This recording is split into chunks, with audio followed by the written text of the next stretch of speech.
Good morning, everybody. Happy Tuesday. We have an amazing show for everybody today. What do we have, Krystal? Indeed, we do. So we have a lot to get to with regard to Biden, and also we have a lot of international news to catch up on. So we are doing all of that today with regard to Biden. There was absolute chaos in the press briefing room yesterday. This is in regards to visits to the White House repeatedly of a Parkinson's expert. They wanted to stonewall and not acknowledge she was there. It was a crazy situation. So we'll show you all of that and also what they are saying now this morning. Today is perhaps the critical day for Biden and his re-election bid. This is when House Democrats in the House and the Senate are meeting. So we'll show you what top Democrats are saying about all of that. The View's Whoopi Goldberg giving him an interesting endorsement. And CNN, surprisingly, doing a little fact-checking of President Biden for once. So we'll show you all of that. We also have some updates for you with regard to Israel. The death count in Gaza now may be as high as 200,000. That's according to a leading medical journal. Ryan and Jeremy Scahill are going to join us as we brought you here exclusively live yesterday. They have now launched, they've left The Intercept, they've launched their own site called The Drop Site, and they have some controversial interviews with Hamas leadership that you are definitely going to want to hear.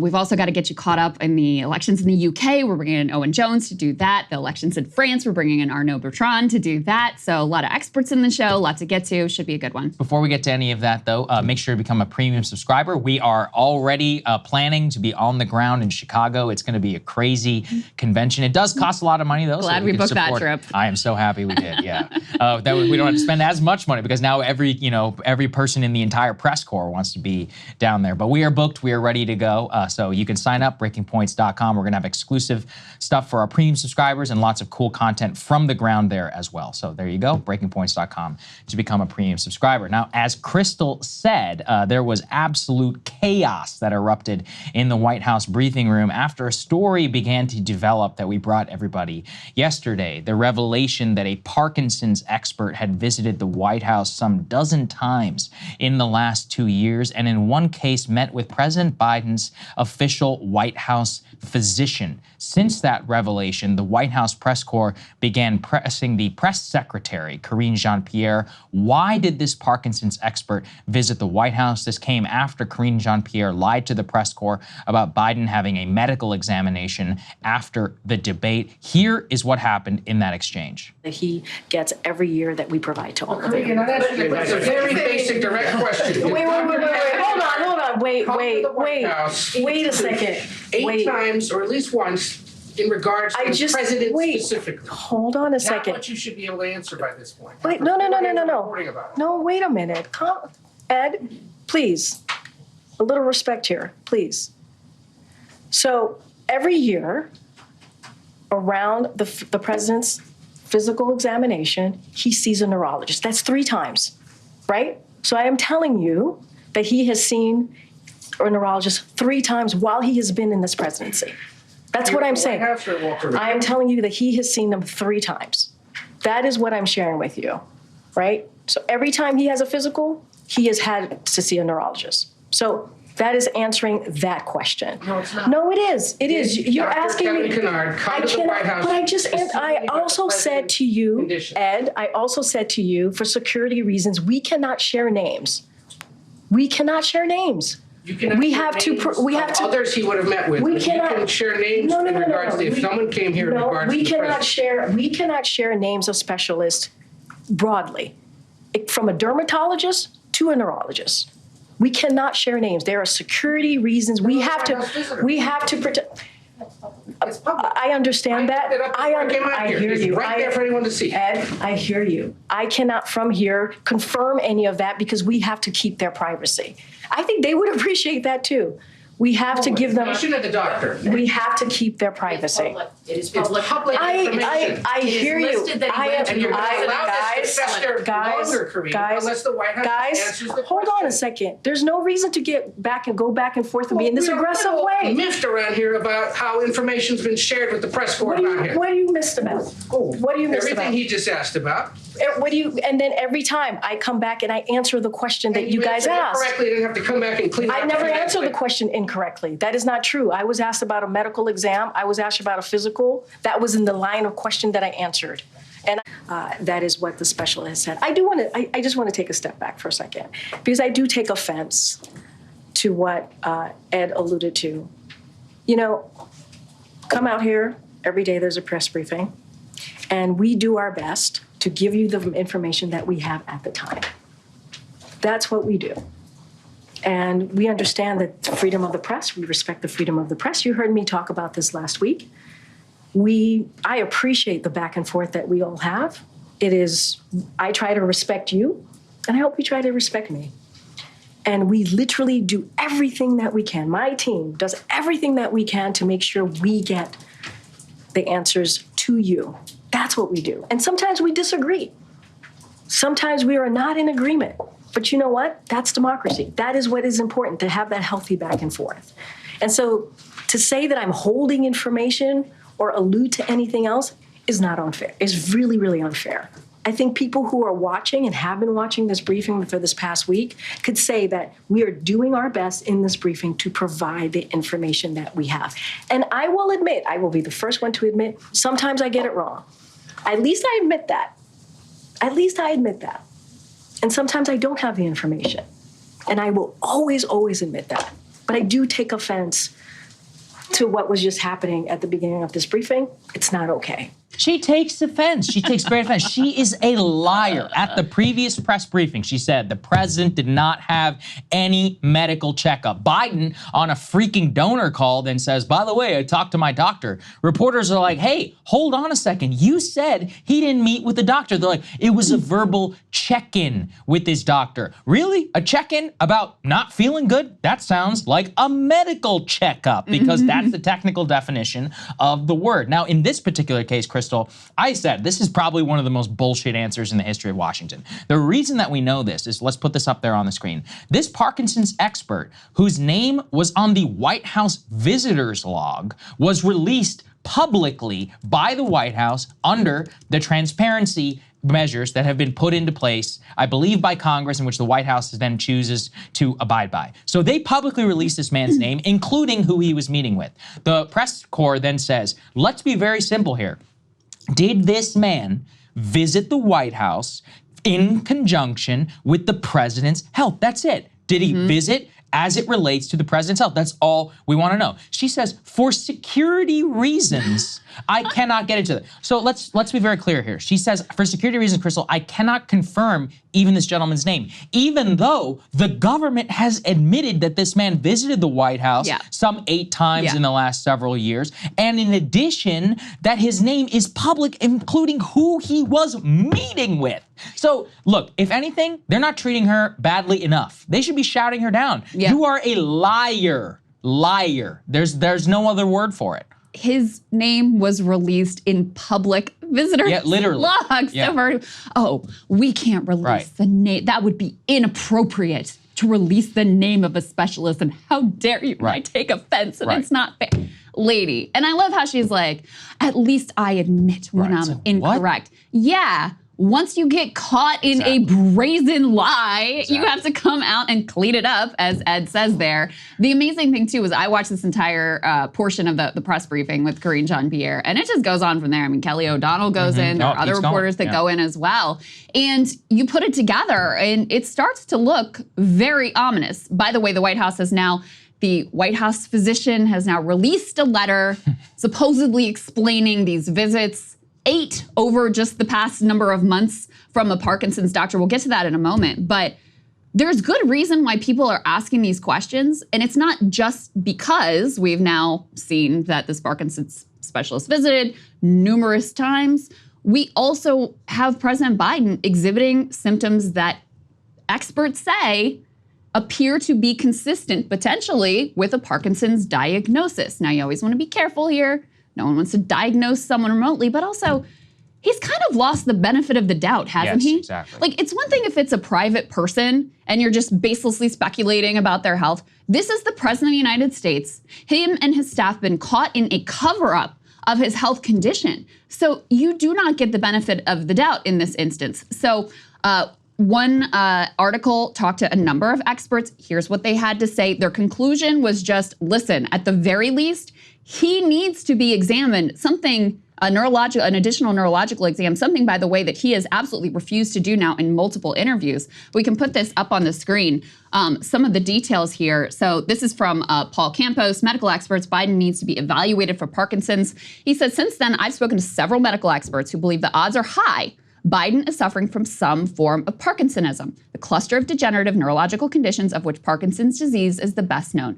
None of these experts are, of course, purporting to make a formal diagnosis. What they're insisting on is that it's deeply irresponsible not to give Biden the sort of medical examination that would be given to any ordinary 81-year-old who had the evident symptoms he is displaying. We can go on. Some of the details here, I mean, this will ring true for anyone who watched the debate with Biden. According to these experts, Biden has been exhibiting various classic symptoms, including a slowed walk, slight lurching inertia when starting a step or turn, flat face. That's where, his face when he has that like mouth agape, expressionless thing. Yep. That's what they're talking about there. A staring look with diminished blinking, same, and a low, raspy voice, all occurring together. The pathologic elements seem fully aligned. One doctor who's treated many Parkinson's cases told me, let's put the next piece up on the screen, Kelvin Chu, who holds a chair in neurology at the University of Michigan Medical School, told me he has concerns about the neurologic condition of both major candidates and that for President Biden, I think Parkinson's disease would be the top concern given the clips I have seen. Based on chats with my neurologist and movement disorder colleagues, they all agree as well, he added. So again, it's not like this concern of Parkinson's is just random. So when you take the symptoms plus the visits plus the White House's totally preposterous stonewalling and pretending like there's some security concern that keeps you from even mentioning this person's name, yeah, if this was Donald Trump's White House, what conclusion would be immediately drawn. Yes. What Democrats would be saying about this. So for them to pretend like, oh, there's nothing to see here and how dare you, and I take offense that you're even asking these questions is so incredibly disgusting to me. Now, I mentioned that letter.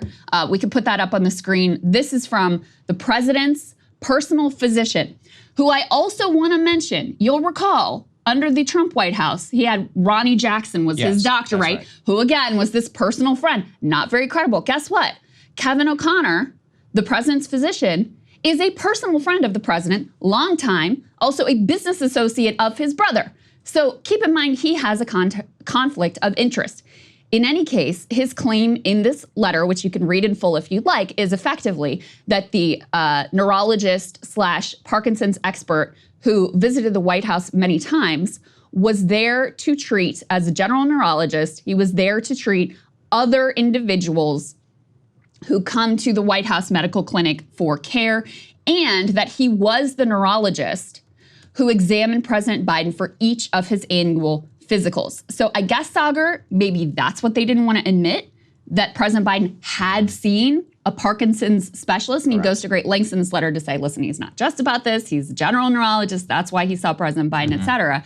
But this is the cleanup that they're attempting to do this morning. The cleanup, and by the way, this actually answers the question, which is the real scandal. Yes, the neurological Parkinson's expert met with President Biden. Why did this particular expert come to the White House only 2023 onward and not previously? Did something change in that period where even the quack, okay, I'm not gonna say quack there, Mr. Kevin O'Connor, who again is a close family friend and who at one time explored a deal with Jim Biden, the president's brother. Why should I believe a word that this man is saying? Yep. And look, I was there in the briefing room for the whole Ronnie Jackson thing. Yeah. And to be honest, even Ronnie Jackson was more credible because he at least was the physician to Barack Obama. Okay, so we could say, all right, well, we didn't know at the time that he was actually a secret Republican all along, and now he's a Republican member of Congress. His flag fly Just saying. now. All I'm saying is that at the time when I was there, you should have seen it. I will never forget. I came down into the basement afterwards where all the reporters are afterwards, and they were like, he's a lying POS, like blah, blah, blah. President's got heart disease. I don't trust a word that this man is saying. Where are you now? April Ryan, by the way, the lady who— No, she pressed them yesterday too. A little bit. Yeah, she did. Not in the same way that I remember. Was not as aggressive as Ed O'Keefe at that time. or Yeah, exactly. Others, and that's why props to Ed O'Keefe, props to Kelly and the rest of them, at least in the front row. Zeke Miller as well. well. I've criticized many of these folks, but his very first question was, I want to talk about the White House's credibility here because you basically lied to us about that medical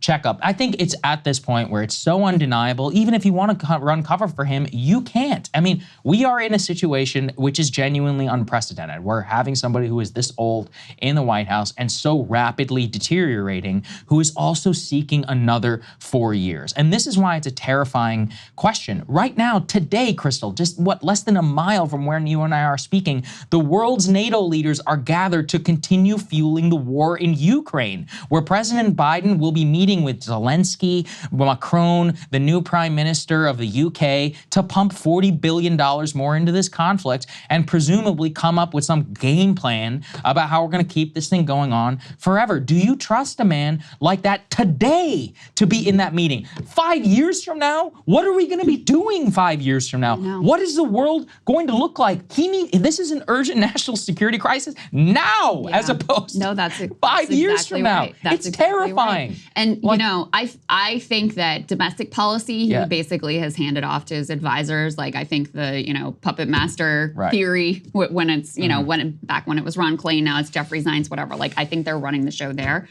Unfortunately, I think Biden is still running the show on four. It's the only thing he talks about. Yes. You know, when he gets asked about his case for reelect, it's just like NATO, NATO, NATO. It's the only thing that he can think about or talk about. And he may mention that he's purportedly trying weakly and meekly and pathetically to get a ceasefire in Gaza. His foreign policy instincts are stuck in approximately 1975 Cold War era. He's so weak and feckless now it's all very clear why Bibi Netanyahu has felt free to do whatever the hell he wants to do because this guy's gonna stand up to me? Please, please.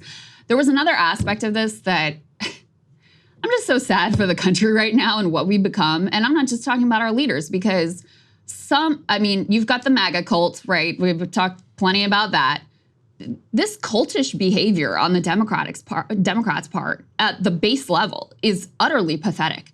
So anyone's reaction to that press briefing should be like, good, they're finally pressuring them. Thank God. And this lady just got caught in a brazen lie. You know, I thought this was supposed to be different from the Trump White House. It's not. It's not, okay? They should be given no benefit of the doubt. They are just as brazen liars as anyone who stood at the podium for Donald Trump was. That's right. So let's be clear about that. Or George W. Bush or Obama. You know. Correct. I mean, that's the thing. You signed up for that job. You are signed up to be a paid liar and propagandist. So spare me your I'm so offended. Get out of here with that. But the reaction to this that I saw so much, at least online, was how dare Ed O'Keefe. He owes her an apology. Oh. And this morning when he posted, or yesterday or whatever it was, that he posted the letter that the White House put, where's your apology? Now isn't it clear that she was in the right and you were in the wrong?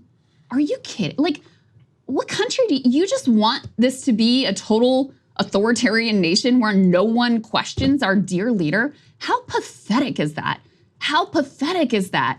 It's so sad. And you saw it too in terms of like the way that they just completely crushed any sort of Democratic primary process. They just went along with that. There were plenty who were like, yeah, good, that should be that way. We shouldn't have any democracy all in the service of defeating Donald Trump.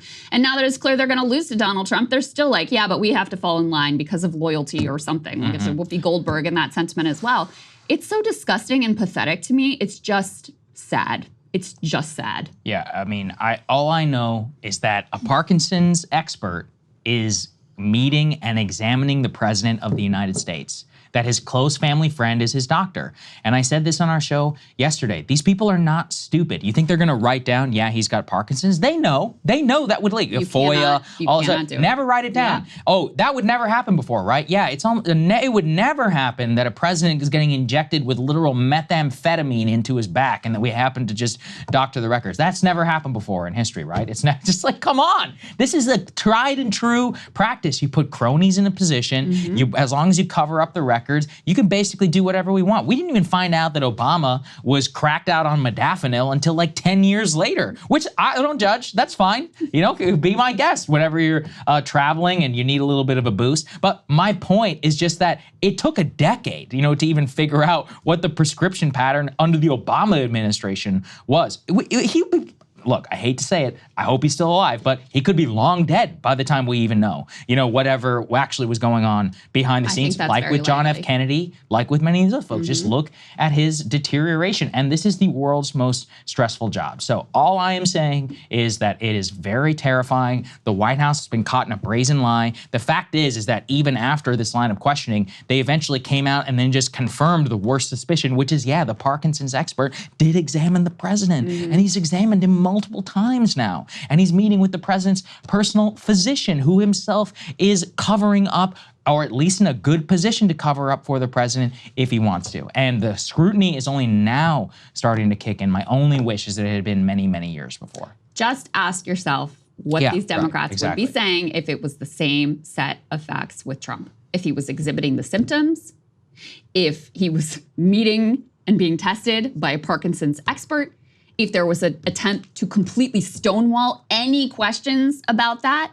and then it was the personal physician / crony who releases the letter to try to explain away this damning set of facts. And yet, as we're about to discuss with you, it looks like Democrats are staying the course. It really looks at this point like he's just gonna hang in there and grind it down, as Dave Weigel said yesterday. And it probably will be kind of like an Access Hollywood moment where everybody shuts up, they pretend like they never said anything, they never had any concerns, and tries to move forward to doom in November is where we're headed.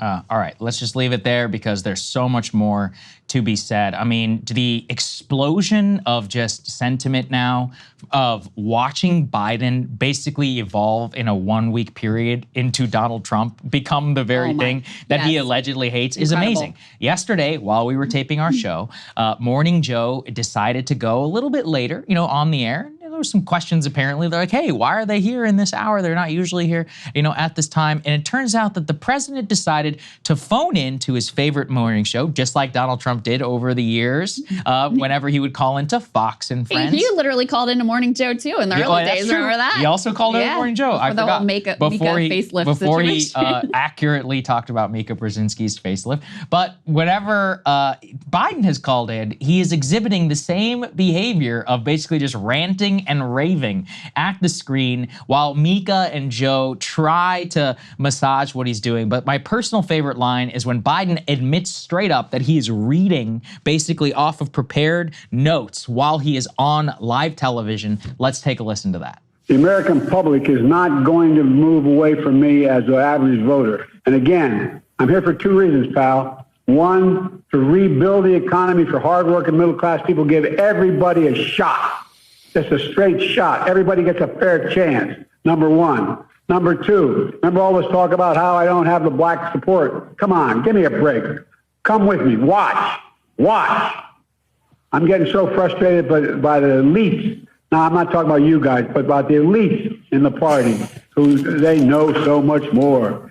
But if any of these guys don't think I should run against me, go ahead, announce the president. Challenge me at the convention. Said, well, as long as I did the best I could do, that's the most important thing. That's caused Democrats concern who believe that losing is not an option. What would you say to those who are concerned by that answer?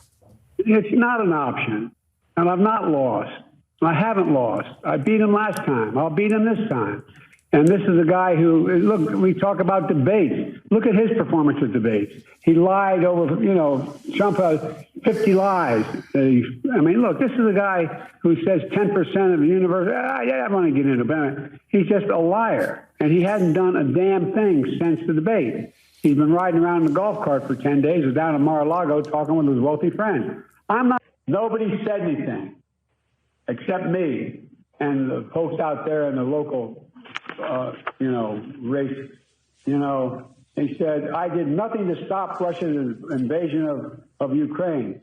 In fact, he said, I think I encouraged Russia from going, I think he encouraged Russia going in. I mean, I'm reading from the list of lies.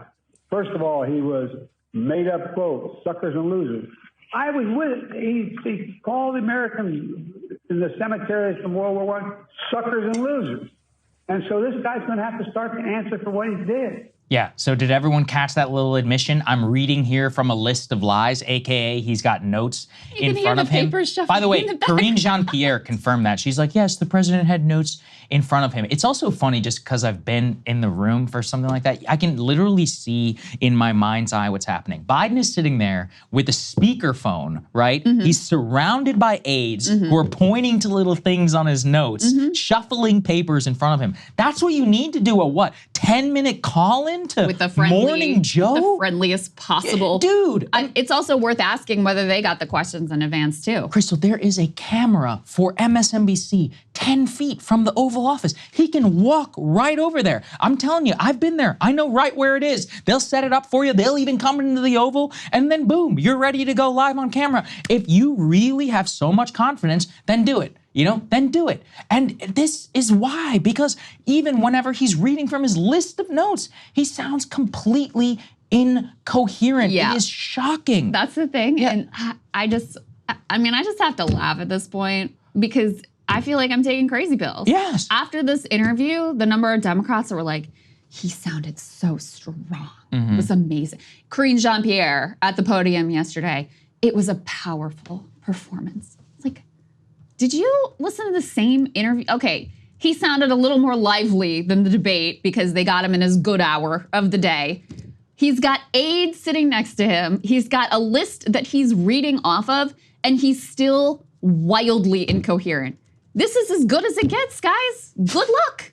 Good luck. And we played you the clip yesterday of what he was like 4 years ago when there were already questions about his age and ability. The decline has been astonishing, and it has shocked international leaders who were leaking to the Wall Street Journal are going to be back in town this week. We'll see what they have to say about him. You have someone within the White House who leaked to the New York Times that they don't think he's up to the job. And aging is not a linear process, whether he has something like Parkinson's or not. We have seen the decline over 4 years. Another 4 years, you can think of an exponential decline occurring over that time period. It's just complete insanity to go forward with this man. But you have what he did in this interview, and he put out a letter to, I think we may have the letter we can put up on the screen. Yeah, we can put the next one up there. Put the next one up on the screen. He also put out a letter to congressional Democrats saying, despite all the speculation in the press and elsewhere, I'm firmly committed to staying in this race, to running this race to the end, and to beating Donald Trump. As many people have said, I will not be the first one. He has done nothing to actually alleviate the deep concerns and terror of a majority, I think a large majority of the Democratic caucus, both in the House and the Senate. He's done nothing to alleviate those concerns, but he has been effective in making it clear to them that, he is not going to go out easily, and they have to actually come at him and mount some sort of an attempted coup to try to get him out of there. It's not gonna happen easily. It's basically like a murder-suicide pact.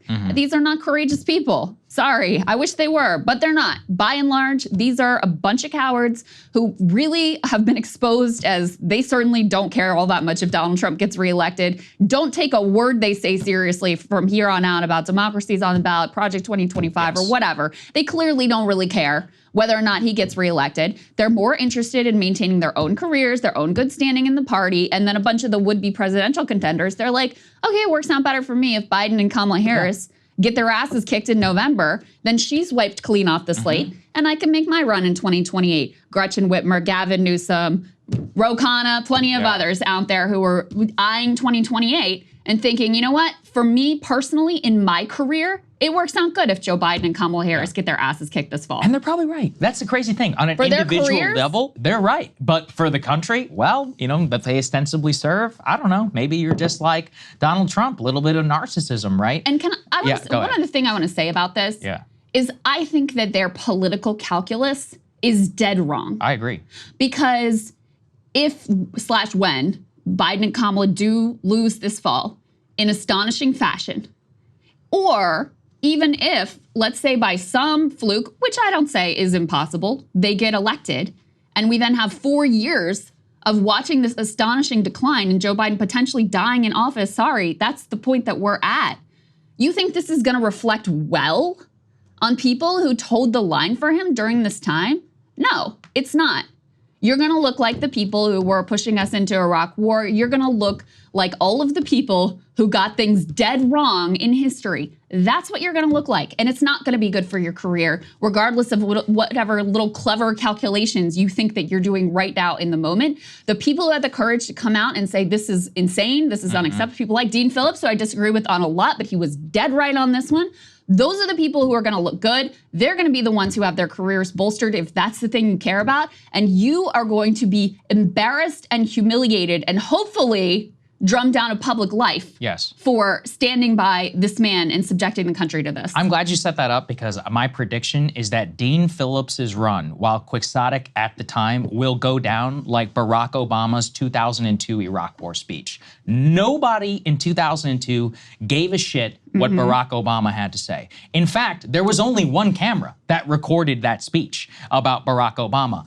But when 2008 rolled around, what happened, Krystal? You were there. You remember. Yeah. That was the reason he became the nominee. Was the cudgel. Because he used it against Hillary and against the failed candidacy of John Kerry. Be like, see, this whole flip-flop policy and all that stuff in the past, it served us badly. I was there from the very beginning. I can tell you that that was the #1 reason that he beat Hillary Clinton in that primary. I believe, and I'll put the marker out here, I think Dean is going to be the front runner in 2028. Whoa, for that that's a bold prediction. I think it was a smart play. It will go, look, also, he's filthy rich. It's never hurt before, right? So you can run those ads as much as you want. Luckily for him, it happened in the internet age. He's got plenty of things that are out there that he can point to. Julian Castro, he could try as well. Be like, see, I tried to tell you. He was early. He was the canary in the coal mine. And the thing is, Democrats want to win. They know. And so when Biden and the rest of the elites who stayed silent or who were complicit, Bernie Sanders, AOC, Ilhan Omar, all of these people have now come out and publicly backed Biden.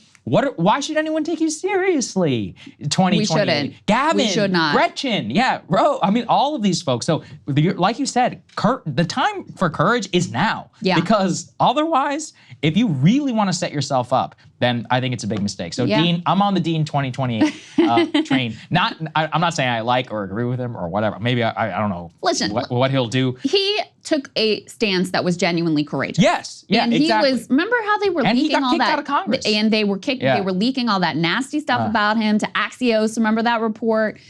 He took a real short-term hit.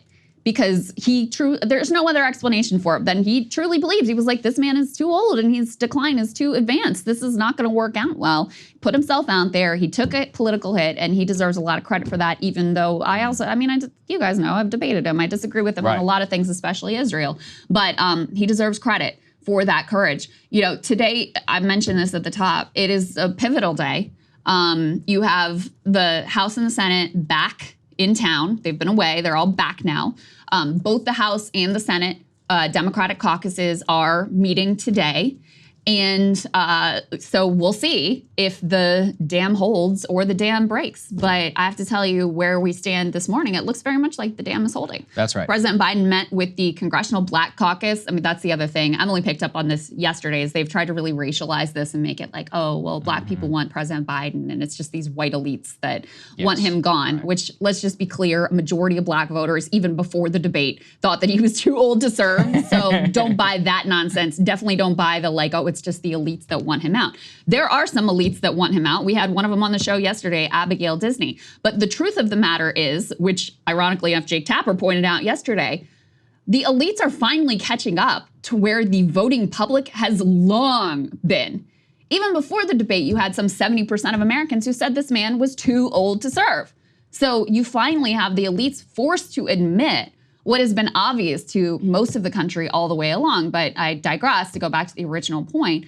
You know, I think Democrats have become too scared to mount any sort of real opposition to him. It looks really like had a bunch of people come out yesterday like, oh, I have concerns. He's got to prove himself, but not taking a firm position. You had many more like AOC, like Ilhan Omar and others who came out and said, I'm with him. He's the guy. We're sticking by him. Hakeem Jeffries, this was also very important, saying, I've always been with Joe. I'm still with Joe.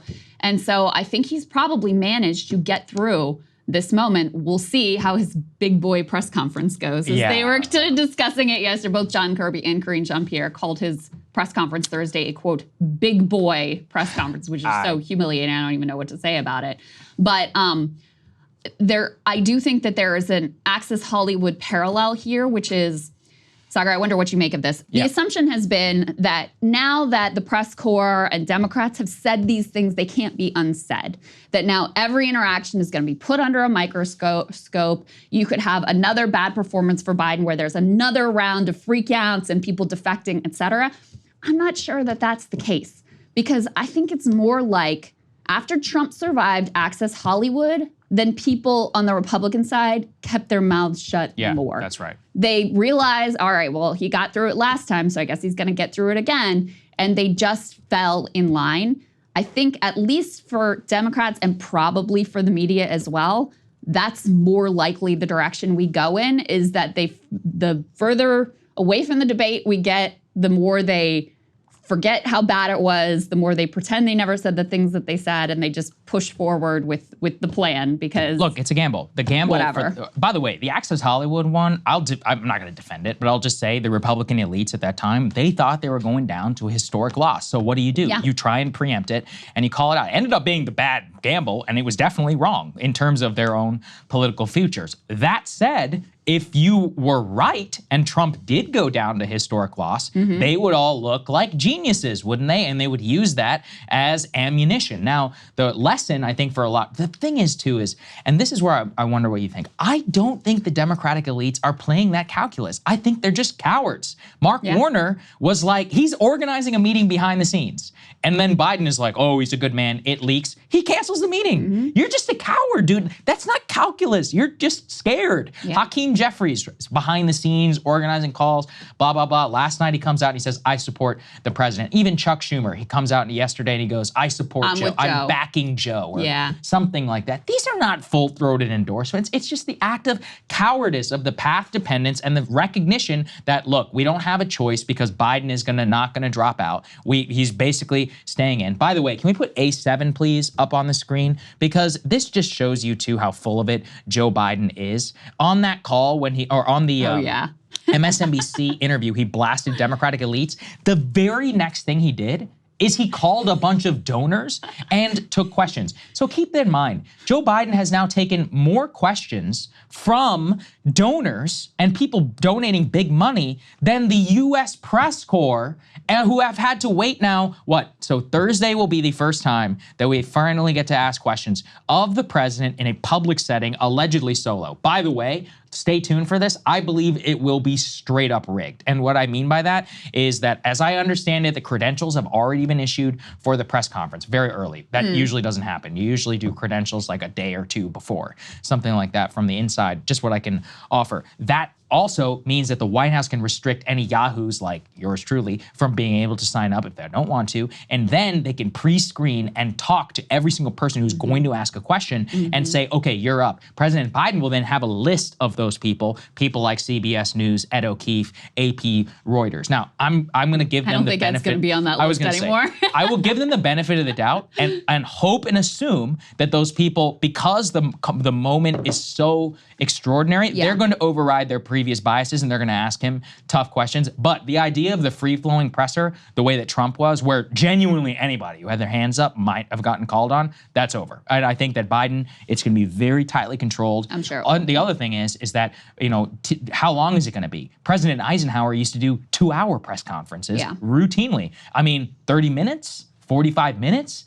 Do you know Biden? He can filibuster. Let's say you take 4 questions and you take 10 minutes to answer every single one. That's a big boy press conference, right? So there's many different ways that we can rig this thing, and I've seen it all happen before. I saw the Trump people try and do it, but under Biden, I'm watching this very closely and I'm keeping my, ear to the ground about what's going on. Well, and there's a reason why the big boy press conference isn't happening till Thursday. Yeah, right. Tick, tick, tick. Yes. And in the meanwhile, they've, kind of outflanked some of the detractors. They got the Congressional Black Caucus fully behind them. They've got Jim Clyburn in. They've got Bernie Sanders in. They've got AOC in.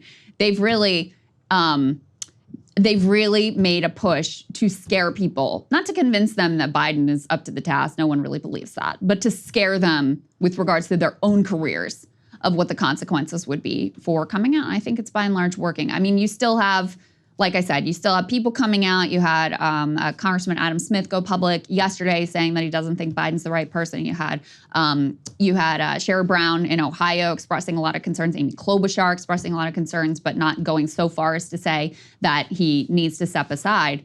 But I do think that their plan is basically working. And so by the time you get to Thursday of this week, you will have had even more Democrats close ranks. And so even if it is a catastrophe, which even with it pre-screened, rigged, whatever, God knows it could still be a total, complete catastrophe. It may be too late at that point. Here's another easy way to rig it, because the press conference is on the heels of the NATO summit, which is happening here in Washington. So what do? You come up there, let's say you make a big announcement on Ukraine. Well, now you're kind of an idiot if you don't also ask about what's going on with Ukraine, right? So now we take some of our press conference and we just let the policy override, let's say 15 out of the 1 hour. Well, now we just took 1/4 of the entire time. And here's another trick that I've seen them play before. It's called the 2 and 2. So what he'll do is maybe he's calling it solo. We'll see. Maybe he pulls in Emmanuel Macron. Now, the French reporters get to ask some questions. You think the French care about what's going on with Joe Biden? They're going to ask Macron about whatever is going on in the parliament. And so Biden sits there, and then they'll ask Biden some stupid question, which the foreign press usually does. Be like, do you still support France? And he's like, yes, France is our support. Easy. Now I got another question box. That's checked. So there's all these different ways, that we're watching for. And the more that you delay, now you've got Hakeem on the record, you got Chuck Schumer on the record. Imagine if he had gone on the record the day after that debate and it was a disaster. Well, then Hakeem Jeffries and Chuck Schumer are in a much more untenable position. So I think he's going to ride it out. And I mean, this is just craziness. It's just straight, it's absolute insanity what's happening. I still cannot believe he's actually running for another term. It's just shocking. It is utter madness, and we are all here to witness it. At the same time, as we take a little bit more of a look at the media, we wonder, why is Biden clinging to power? Who out there could credibly continue to support him? Well, Whoopi Goldberg, some of the other women at The View are showing just how much that mindset still pervades quite a bit of the elite commentariat. Here's Whoopi saying she would still support Biden even if he pooped his own pants. Let's take a listen. I don't care if he's pooped his pants. I don't care if he can't put a sentence together. Show me he can't do the job, and then I'll say, okay, maybe it's time to go. Now, he had a bad night the first time that he went out and debated with Kamala Harris. And everybody wanted him to quit then, say, you can't talk to women like this, or you're doing this wrong, you're doing that wrong. He came back, said, you know what, I got it, and gave 4 years. So, yeah. I have poopy days all the time. I step in so much poo you can't even imagine. Now, I'm not running the world, but I don't know anybody who doesn't step in stuff at some point. So I'm just simply saying, there are 2 debates.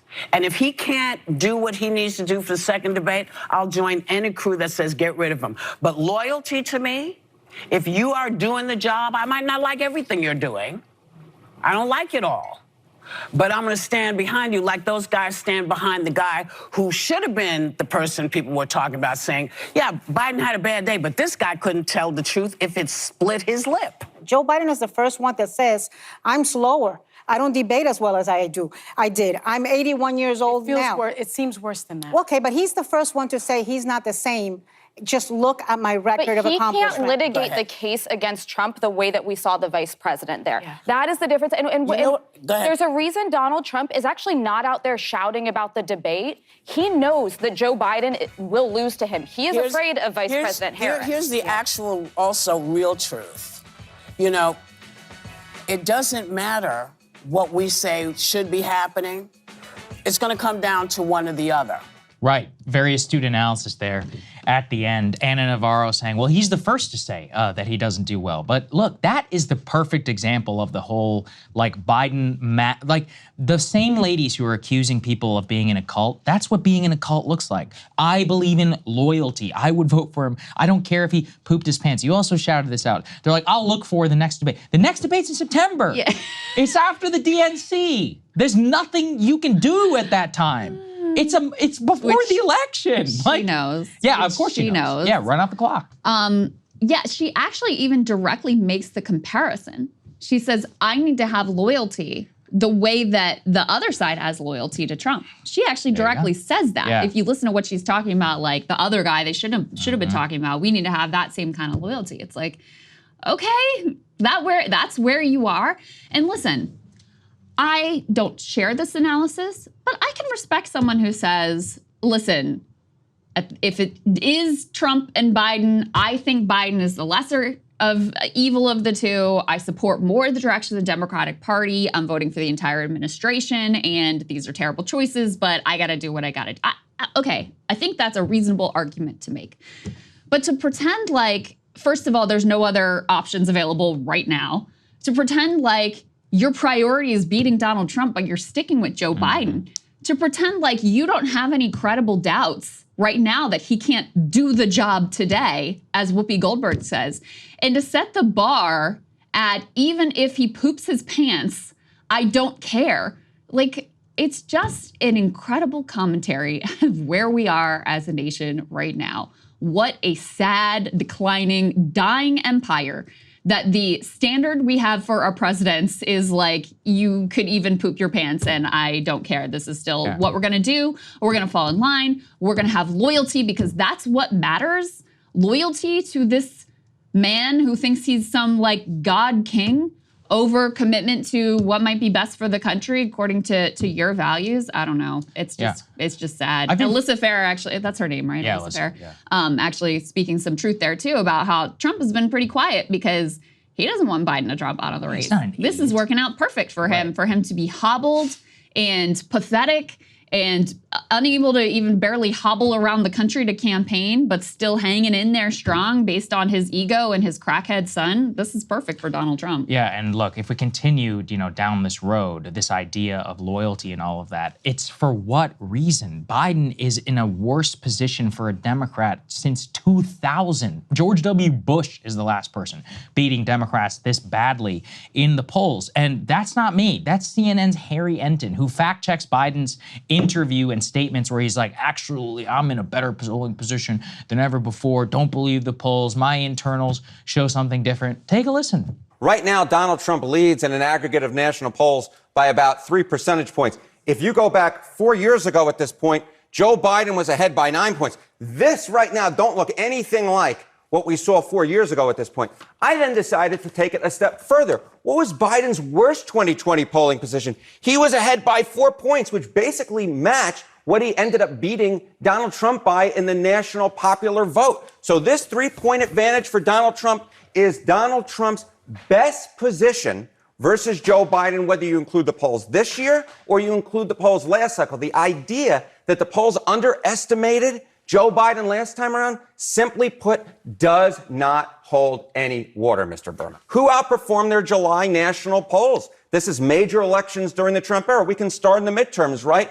Take a look here. This is a 2022 midterm. Wow. This is a generic congressional ballot. In fact, Republicans were underestimated by a point. They outperformed their July polls and the actual result by a percentage point. You go back to 2018, Democrats did outperform their polls, but just by a point. Basically, the polls were right on at this particular point in the midterm elections. We talk about the presidential race. Last time around, Donald Trump actually did better in the results than his July polls by 5 points. You go back to 2016, you see something very similar. That is, the July polls actually underestimated Donald Trump. He outperformed his July polls. So the idea in the Trump era that the polls have underestimated Democrats, whether it be in a Joe Biden matchup, whether it be a matchup against Hillary Clinton, whether it be in the midterms, at least in the national polling that right now shows Donald Trump in his strongest position, simply put, is not true. If anything, the polls have underestimated Republicans during the Trump era, especially in the presidential races in 2016 and in 2020. Okay, so let's just take that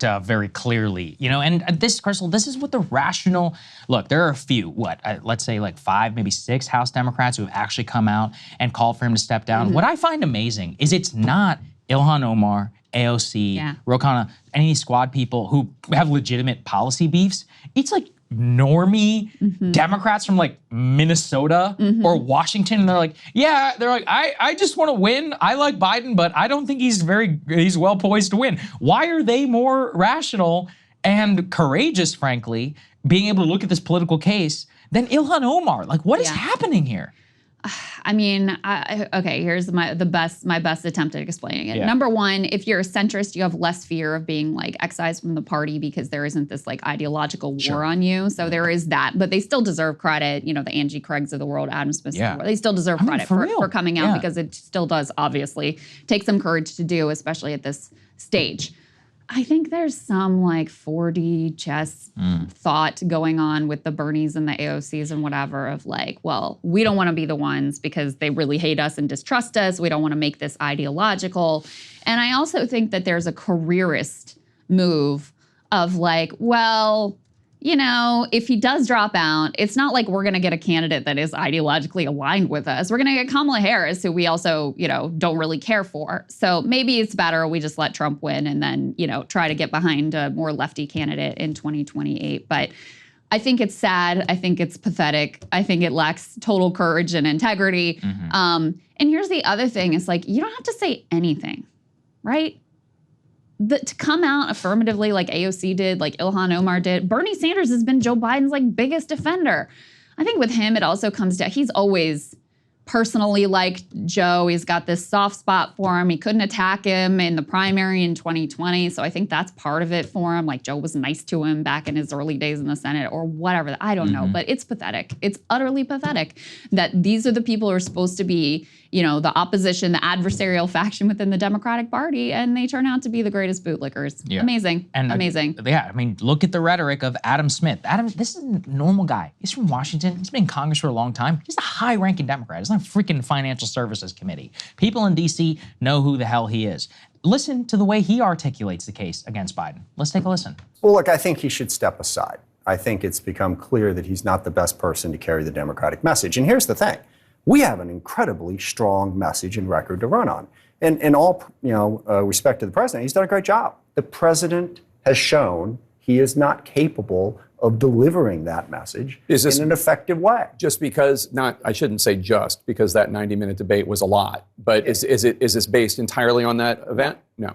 What is? There was concerns leading up to it in the terms of the president's ability to deliver a message, and it hasn't gotten better since the debate. That's it. Yeah. Super basic, right? Yeah, we respect you. It's like what Abigail Disney. We thank you for all the work you've done. We're moving on. You can't do the job. Yeah. This is basic stuff.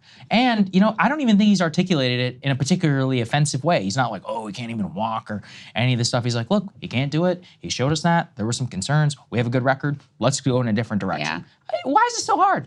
I am kind of sick of all the, Biden is so amazing. He's such a great guy, incredible. It's like, why don't you ask the people who in Gaza we're about to talk about? There could be as many as 200,000 people who've been killed. They're like 10% of the population, how nice of a guy Joe Biden is. But put that aside for a moment. The people who are coming out, I think you have to conclude are people who, number one, are potentially more politically savvy and see where the ball is ultimately going to bounce. And like I was saying before, how it's not going to reflect well on anyone that, who stood up for Biden in this moment and who tried to cover for him in this moment, tried to deny reality that was in front of all of our faces. It's not going to work out well for them. So that's number one. But number two, I think these are probably people who really believe the rhetoric about democracy's on the ballot and this could be the last election and it's all on the line and Project 2025 and like we have to put everything aside and really marshal our resources and put forward our best case to try to defeat that man. If you really believe that, you would be behaving the way Congressman Smith and Angie Craig and I think Quigley was another of these, other congresspeople who have come out and said, like, he has to step aside. If you really believe that, it's very clear that that's the posture that you would take. So for these other people who are running cover for him, like, don't come to me in the future pretending like this is an existential election. You clearly don't believe that. You don't believe that. So, I don't want to hear it in the future about what a danger Trump is or what a fascist he is, what a threat to the republic, because you do not believe that. You have been exposed in this moment as utterly full of shit when it comes to any credibility on the question of what a threat Donald Trump is. Absolutely. All right, let's go ahead and get to, we have a number of important reports coming out of Israel. This one I referenced a couple times. Let's put this up on the screen. So this is from Lancet, which is, widely respected medical journal. And there's always been this question of what the true death toll in Gaza actually is. And there have been concerted efforts to deny the reports of the deaths coming out of Gaza, because the only people who are available to count the dead is the Gaza Health Ministry, which they love to call the Hamas-run Gaza Health Ministry. Now, their numbers have been pretty accurate in the past. However, according to these experts, they say if you look at past conflicts and you look at the level of devastation and destruction of infrastructure and medical care, et cetera, in Gaza, they say applying a conservative estimate of 4 indirect deaths per 1 direct death to the 37,396 deaths reported, which, by the way, doesn't even include those buried under the rubble, it's not implausible to estimate that up to 186,000 or even more deaths could be attributable to the current conflict in Gaza. They describe this as a conservative estimate. In past conflicts, the ratio of direct deaths to indirect has been up to 15. It's certainly possible in Gaza. We're seeing that level, just again, given the level of destruction. As I mentioned before, this does not even include those who are considered to be buried under the rubble, which is about another 10,000 individuals. But even with this conservative estimate, you're talking about 8% of the population of Gaza that has been killed in this conflict. 8%. So, we've even had the White House denying the death toll. You've had members of Congress directly denying the death toll. And we've been saying all along that, if anything, it is very likely the number of deaths are being understated. Now you have a medical journal publishing an analysis exactly to that effect, that you could have somewhere around 8% of the entire Palestinian population in Gaza that has been killed, Saagar. Well, it would be abnormal that it would be only 37. It doesn't take a genius, to figure it out. What? From famine, hunger conditions, sanitation, mass displacement. I mean, yeah, exactly. Even in a normal, in any place, even if there was no bombing or anything going on, if you forcibly take people over 1.8 million or something and move them out of their homes, a lot of people are going to die. People who are old, people who need medical condition, access to medicine, et cetera. Add war on top of that. It's very much like what happened in the U.S. invasion of Iraq, where we would estimate the death tolls, and then the eventual real tally that came out a decade later was almost 10 times the initial number that was estimated. And it was specifically for these reasons, with mass displacement, the bombing campaign, and elsewhere. So it only confirms what I think a lot of people already know. Yeah, and I think it'll be years before we really know the toll. And that's also common in conflicts. Very. And especially here, you've had the Israeli government, which has denied any independent access to be able to assess the toll. And then they deny the death toll, even though they prohibit anyone else from being able to come in and assess the situation themselves. So, for those who have long suspected that the death toll is quite a lot larger than the official numbers, I think this provides a lot of confirmation for that. At the same time, for those who have been being raked across the coals, we're talking about the Hannibal Directive from the beginning, even though even the New York Times indicated that the Hannibal Directive had been used at least in one instance.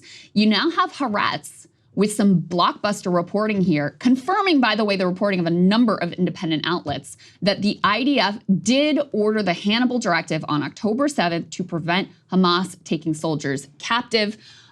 Here are some of the details that we can pull out here. They say one of those decisions was made at 7:18 a.m. when an observation post at the Yifta outpost reported someone had been kidnapped at the Erez border crossing adjacent to the IDF's liaison office. Hannibal at Erez, came the command from divisional headquarters. Dispatch a Zeke. The Zeke is an unmanned assault drone, and the meaning of this command was clear. At another time, at 11:22 a.m., across the entire Gaza division network, the order was issued. Not a single vehicle can return to Gaza, meaning that if you are in the area and you see cars headed back to Gaza, you don't need to worry about whether these are civilians who are fleeing, whether there are people on board who are kidnapped. In fact, that's the whole purpose of the Hannibal Directive, is that you would rather kill those civilians than allow them to be taken and to be kidnapped into Gaza. So, as we move forward and we think about that horrific death toll on October 7th, it is a legitimate question to say how many of those were Hamas and how many of those were IDF. That is not to deny Hamas atrocities on that day, something we have said consistently and will continue to say. However, There were multiple instances now documented by a number of outlets, the latest being Haaretz, an Israeli news outlet, that the Hannibal Directive was employed in multiple instances and civilians were fired on by the IDF in an attempt to prevent kidnappings from occurring. So this is an astonishing blockbuster revelation and a truly courageous bit of reporting too for Haaretz, which, I mean, Haaretz is a, sort of liberal Zionist publication by and large. They have shown a lot of courage in the way that they have reported some aspects of this, in particular some of the Hamas atrocity lies from October 7th, and have earned themselves direct threats of being shut down and banned by the government because of their reporting. So, I really applaud them for being willing to put this out. Yeah, no, it's actually, look, at a certain point, it's also what? It's July 9th, so it took 10 months for them to put that out. The UN already put it out, and there were already questions October 17th. I forgot the UN had even said it. Yeah, we covered that, didn't we? Here on the show. So, I don't know, in a certain sense, it's like you're following it a little bit. That said, of course, it does actually take a long time to confirm something like this, and it does mean something that an Israeli paper were to actually admit it. But it does seem like in the midst of the Biden news that a lot of the things that have been confirmed or things bubbling underneath the surface, I don't think anything is going particularly good for Israel. And we have to keep our eyes on it, right? Because things could explode at any moment. I mean, Israeli troops are now back in Gaza City, which in itself is an admission of failure. There's Rafah, that continues. I saw reporters that are on the ground. There's like full-on active combat that's inside. So all of the talk, and then the Israeli generals who actually are for a ceasefire because they're like, hey, we don't have any weapons anymore. They're like, we can't keep this shit going. And then so the government is all, torn apart. So I would say if anything, like this is the time if I were them to actually try and do a ceasefire, but we'll see. Yeah, I know we're going to talk about the that. political calculus continues to be against that for Netanyahu. I mean, the latest that you see these insane news reports that are like the sticking point in the ceasefire deal is that Israel wants to continue fighting. It's like, well, what kind of a ceasefire deal is this? If it includes, but we want to keep fighting. We're going to talk to Jeremy and Ryan more about this because they have some really quite important insights into the way that Hamas is viewing all of this. And they agree with the Israeli analysts who have said this has been a failure for Israel now. Hamas disgustingly also treats civilian life very casually, including Palestinian civilian life. That also comes across in these interviews, but definitely stay tuned for that because you want to hear more from their perspective, which I know is always very controversial, but we've always said it's important to understand the perspective of all of the actors that are involved in these conflicts, regardless of how you feel about them. There was another blockbuster piece of reporting from another Israeli outlet that has done extraordinary work throughout this conflict. This is Plus 972 magazine. The headline here from Oren Ziv is, "I'm bored, so I shoot. The Israeli army's approval of free-for-all violence in Gaza." So we can put this next piece up on the screen. They were able to speak to 6 different sources, IDF soldiers, all of them, who confirmed many of the reports from Palestinian civilians on the ground. They recounted how Israeli soldiers routinely executed Palestinian civilians simply because they entered an area the military defined as a no-go zone. The testimonies paint a picture of a landscape littered with civilian corpses which are left to rot or be eaten by stray animals. The army only hides them from view ahead of the arrival of international aid convoys so that images of people in advanced stages of decay do not come out. Two of the soldiers also testified to a systematic policy of setting Palestinian homes on fire after occupying them. You could put the next piece up on the screen. They also described how the ability to shoot without restrictions gave soldiers a way to blow off steam or relieve the dullness of their daily routine. Quote, "People want to experience the event fully," a reservist who served in northern Gaza recalled. "I personally fired a few bullets for no reason into the sea or at the sidewalk of an abandoned building. They report it as normal fire, which is a code name for I'm bored, so I shoot." I really encourage you to read this entire report, which again confirms some of the things that we've been talking about for a while, including any Palestinian man, woman, child, etc., elderly who wanders into a quote-unquote no-go zone. It's open season on them to just kill them. They also report that any man who is killed, whether there's any proof whatsoever that they're Hamas or Palestinian Islamic Jihad or any other sort of resistance fighter, every single man is assumed to be a terrorist, and so they're logged as, this is a Hamas fighter who is killed. That's why Israel's numbers are so much higher than what anyone else estimates in terms of the Hamas fighters that they have killed. And to go back to Joe Biden and what a nice guy he is, this is what he's allowed. This is what he's overseen. This is what he's been too weak to stop, even when at times he's voiced some weak objections to what is going on here. And in fact, Saagar, yesterday, I don't know if you saw this exchange. John Kirby admitted that Israel was indiscriminately firing on civilians. Oh, I didn't. He said, it's always unfortunate when civilians are fired on indiscriminately, and we continue to talk to Israel and try to get them to be more precise. Like they just openly acknowledge the war crimes now, like it's no big deal. Here's what drives me nuts, and we have this. Let's put this up there on the screen. This is why it absolutely makes me lose my mind. The entire press corps and everybody yesterday was like, oh, Russia struck a children's hospital in deadly barrage across Ukraine. 40 missiles hit this children's hospital. And it's like, yeah, it would be terrible if something hit a children's hospital, right? And as they put right there, deadly strike hits northern Gaza hospital. I mean, it was a week prior, maybe days prior, that Israel hit a children's hospital in Gaza, and they didn't care. And they probably did that, by the way, with American weapons. So spare me the moral to this conflict. And again, I don't believe in moral language on all of this stuff. I believe it should be conducted in terms of great power, what's in it for us or not. But you can't selectively do it. Right. And this whole week here in Washington is an entire, apotheosis of Ukraine. Everything is about, this poor little unjust Ukraine, which got invaded. I'm not saying it's just, and by the way, I think it's terrible that the Russians are striking a children's hospital. But how are you going to go to the International Criminal Court, The Hague, and everywhere else, and prop up international institutions to go after your geopolitical foe when you're backing one of your allies doing the exact same thing? Yeah. It rings nothing. So the Russians, what do you think they're doing?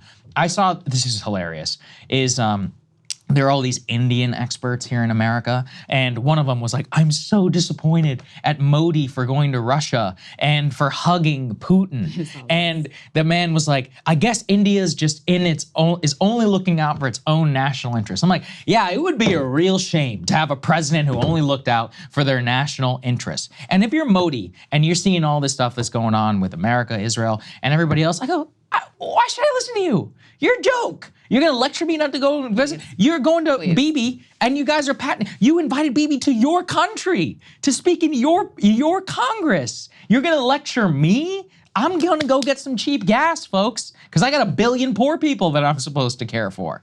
They'll just never understand. I keep coming back to that column from earlier, I don't know, maybe a couple months in after October 7th that said, this is going to cheapen all human life. It doesn't just stay in Gaza.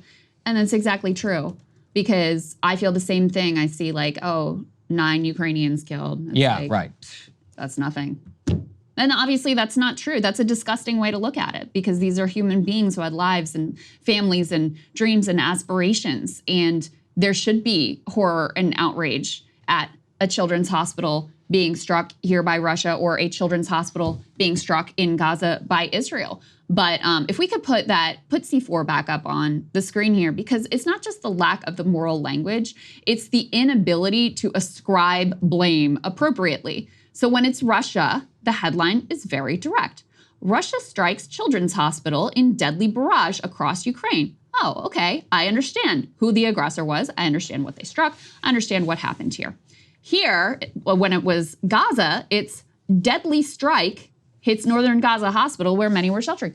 Oh, well, whose deadly strike, as Asal Rott, who has tracked many of these things over the course of this war, say, who committed that deadly strike? Gee, I don't know. Did a bomb just fall out of the sky? Who can say?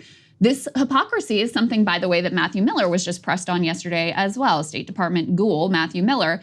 And, okay, well, how come you're able to very quickly assess and condemn Russia striking a hospital, but when it's Israel, we're going to talk to them. There's got to be an investigation. We don't really know what happened. And of course, he just, spins, it's totally different. Of course it's not. You are able to make these assessments in real time, clearly, when it comes to a country you don't like Russia. But when it's our great ally with our weapons, by the way, being used to strike these hospitals, suddenly you're going to have to get back to us, which we all know you literally never will. Or you'll say, oh, well, we'll trust the Israelis to investigate themselves. Okay, yeah, that's real credible. So no, their lies and the hypocrisy are so brazen that I don't think, I mean, even they can't say these things anymore with a straight face because it's just so obvious to the world what's really going on. No, here. I doubt that. I think they're going to be talking about that children's strike or whatever tomorrow. Well, just wait. Just with a straight face, they'll talk about crimes against humanity and all this other stuff. Why we all got to pony up even more for the war machine. It's just, I can't do it anymore. I really can't. All right, let's go ahead and get to Ryan and Jeremy, Ryan Grimm, Jeremy Scahill, who just launched Dropsite. They have left The Intercept and they are already out with some blockbuster reporting, so let's bring them in. So we are joined now by the co-founders of Dropsite, Ryan Grimm, our own Ryan Grimm, and Jeremy Scahill. Great to see you both. Good to see you guys. Good to see you guys. How you doing? So you all are up this morning with an explosive piece of reporting. I want to go ahead and put this up on the screen. Jeremy, you spoke to a number of top Hamas officials. The headline here is On the Record with Hamas. In a Dropsite News exclusive, Hamas officials discussed their motivations, political objectives, and the human cost of their armed uprising against Israel. I want to get into the specifics of the piece, but before we do that, actually, Jeremy, I'd like you to talk about how this is reflective of what you intend to do with Dropsite and why we haven't seen any reporting like this, which I think is incredibly critical to understand, you know, the mindset of both sides of the conflict, why we don't see this sort of thing in really hardly any other outlet. I mean, look, Krystal, we're in the midst of a sustained genocide in Gaza that's gone on. Now it's entering its 10th month that has been armed, bankrolled, politically, diplomatically, legally supported by the most powerful nation in the world, by the Biden administration, and by the entirety of the U.S. national security apparatus.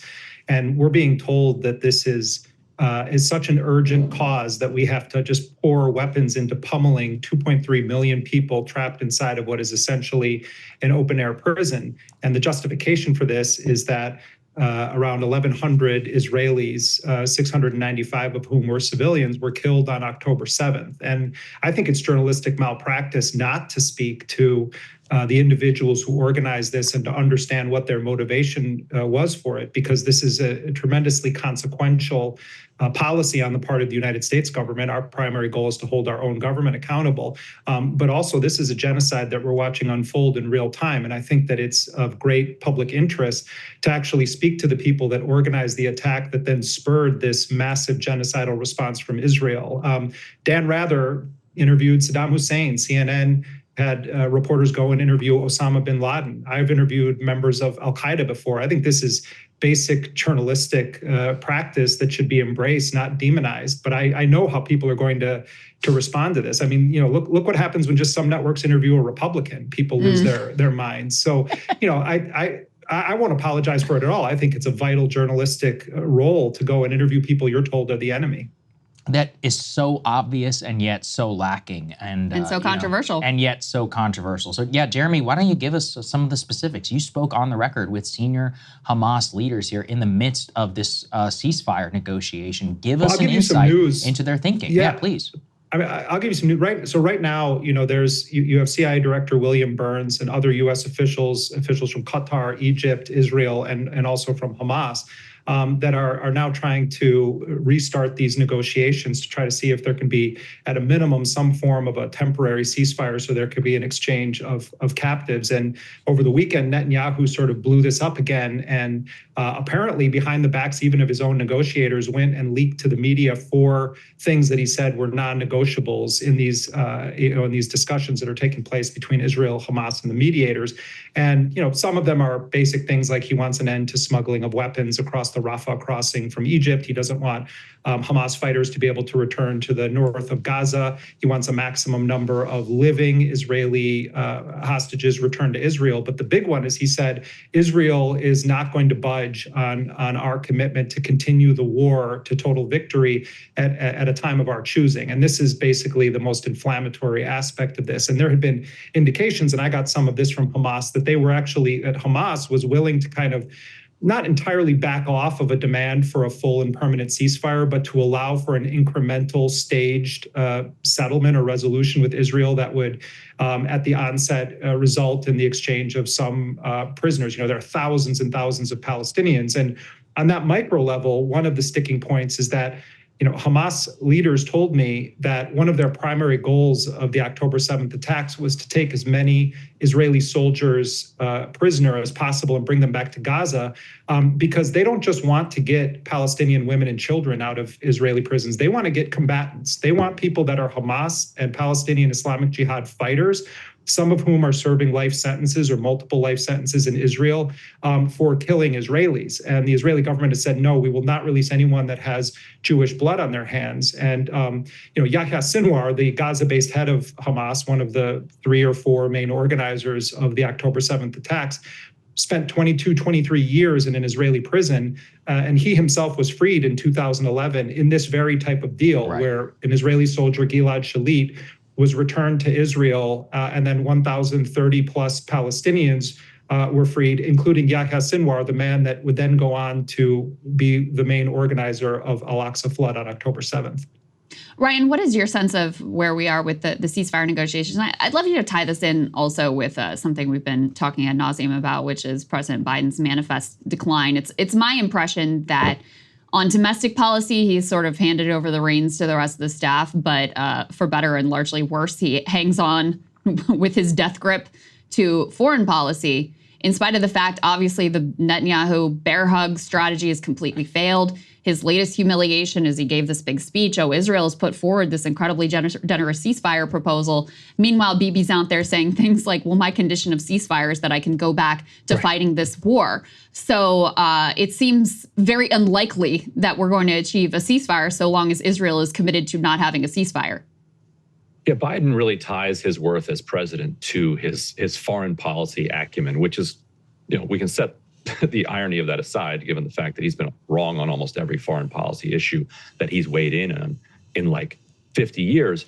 But when he talks publicly about why he ought to be elected, that's immediately what he goes to. He's got NATO here this week, and he feels like if he can look like a president around NATO and then also bring together a ceasefire, and not a ceasefire because he wants a ceasefire to this war in particular, because McGurk and Blinken have convinced him that, I think, that if he can get a Saudi-Israel deal, that kind of cinches it for him, that like settles his legacy as this great foreign policy thinker. And it will also overshadow the questions about his ability to finish thoughts and to complete sentences, and whether or not he's just too old and frail to actually serve as president. So I think he sees a ceasefire, or at least a pause, kind of as a necessary condition to get to the next step, which is what he wants, which is Saudi-Israeli normalization, which he thinks then it would be his like kind of landmark legacy project. But like you said, Netanyahu is now in July and staring at the prospect of a likely Trump presidency in November.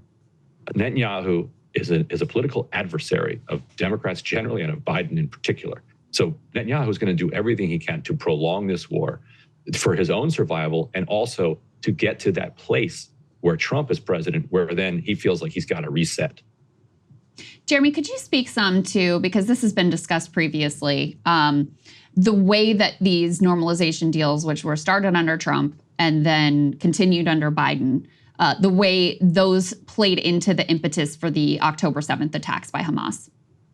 Yeah, I mean, it's a great question. And, the status quo for, 20 plus years it has been, and this has been the approach of many Arab nations, that there isn't going to be any more landmark peace agreements or normalization agreements with Israel if it doesn't include a robust addressing of the question of Palestinian statehood and the condition under which Palestinians are living. And so from the perspective of Hamas, they watched as Donald Trump and Jared Kushner embraced Netanyahu's principle, which is that the Palestinians should have no veto over Israel's ability to create new relationships in the Middle East. And, actually 2 weeks before October 7th, Netanyahu gave a speech at the United Nations. It was a largely empty chamber. It was just sort of his little minions were in there. But he talked about a new vision for the Middle East that connects, Europe, that connects Asia to Europe. And he holds up a map, and there is no Palestine on it. Palestinians were entirely erased from the map. And that was, symbolic of what had happened under Trump. And then Biden comes into office. Biden picks up the mantle from Jared Kushner and says, we're going to keep going full steam ahead with these agreements. Hamas and Islamic Jihad are watching this, and they're like, no way.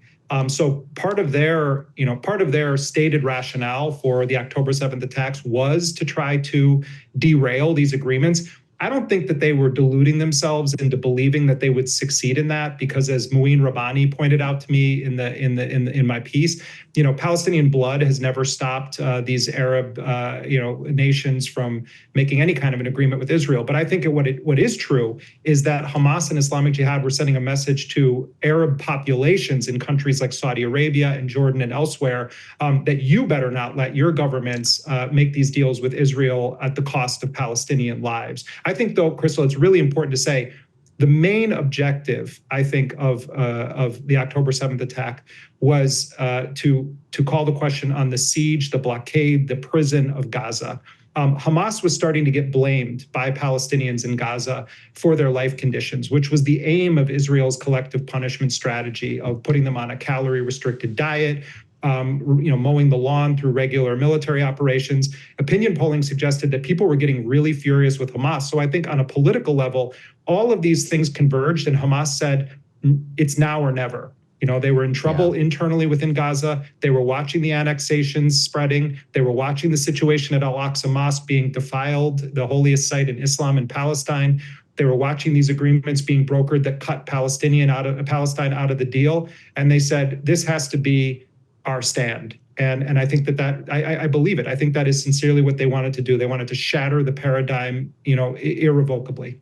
Yeah, Jeremy, what was fascinating reading your piece is the surprise by Hamas leaders at how successful October 7th was. The surprise also of the number of civilians that they were able to capture in the subsequent fallout. You talk about the prisoner's dilemma that they're now in with respect to the ceasefire. Could you break that down of what that looks like for the audience?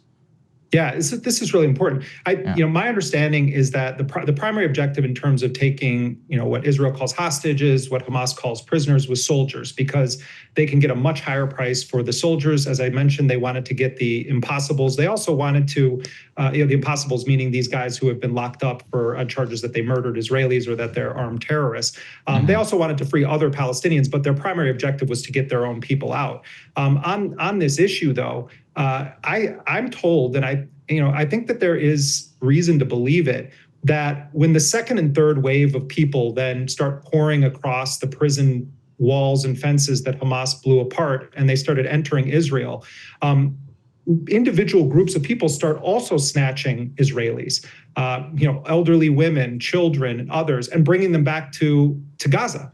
And so, I heard from both Hamas and from an Israeli negotiator that is currently working to try to free Israelis from Gaza and deals with Hamas, that on the fourth day after October 7th, Hamas was basically begging Netanyahu to take a bunch of the civilians back. Hamas was not equipped to hold them.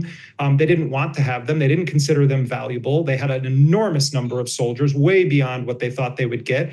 And the Netanyahu government refused. Netanyahu was insisting that he was going to address this militarily. And so, both Israeli negotiators and Hamas have confirmed to me that not only did Hamas not want to be holding large numbers of civilians, they actually actively tried to give them back. And Ryan, final question to you. This is Jeremy's piece and his reporting, but you're obviously deeply familiar with it as well. I mean, one of the key questions is, how did Hamas view the civilian deaths and injuries and kidnappings of Israelis on October 7th? And how have they viewed the massive amount of Palestinian civilian deaths that have occurred, as a result of their actions? Obviously, Israel is to blame. They're the ones dropping the bombs. But Hamas knew that this would trigger a massive response. What is their view of those civilian deaths? Right. There's obviously some cynicism involved, and also some, what would you call it? Just kind of cold-blooded calculus, in the sense that Jeremy can talk more at length about this, but they obviously understood that there would be an Israeli response that would be catastrophic and would result in civilian casualties. Now, they did not expect that they would succeed as significantly as they did, which means that they didn't expect the extent of the bombing campaign. They've talked about saying, well, we expected similar to the past, several weeks, maybe even months of a relentless bombing campaign, ending with a prisoner exchange and a ceasefire deal. So they got more than they bargained for. At the same time, the Palestinian cause is probably at its highest place internationally, than it has been in many decades, perhaps since the first mostly nonviolent intifada.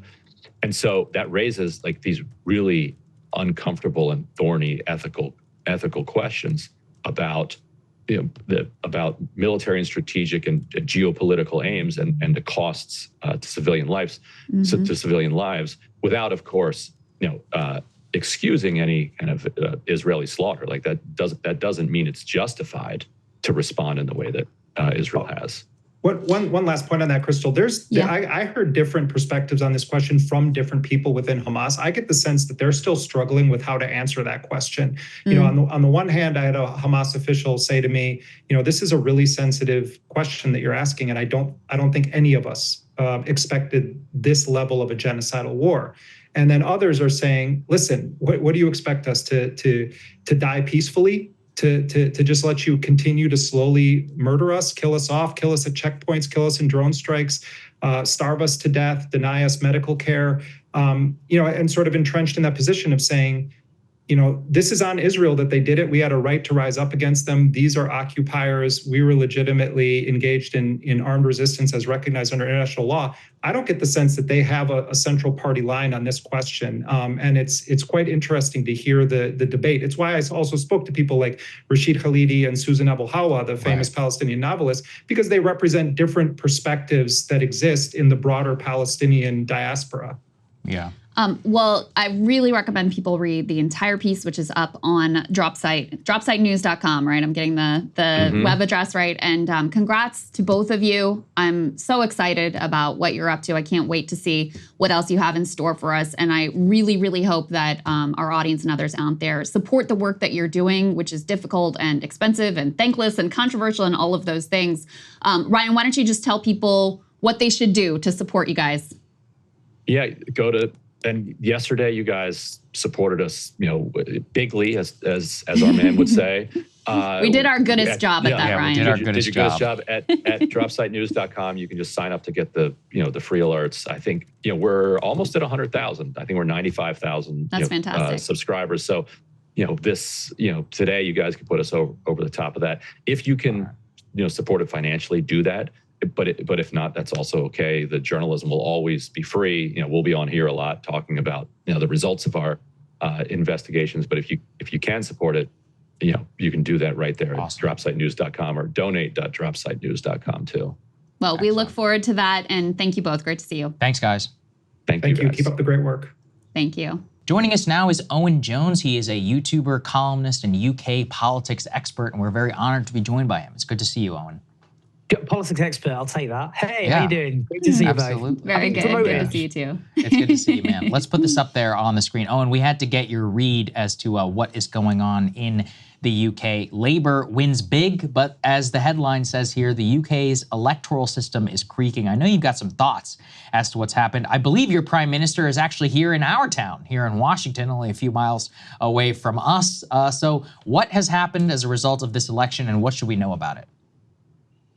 So, well, Labour were always on course for a big win. That's because of the Conservative collapse. The Conservative government was the most disastrous in democratic history by 2 counts, I would say. Firstly, it doesn't have any big achievements on its own terms.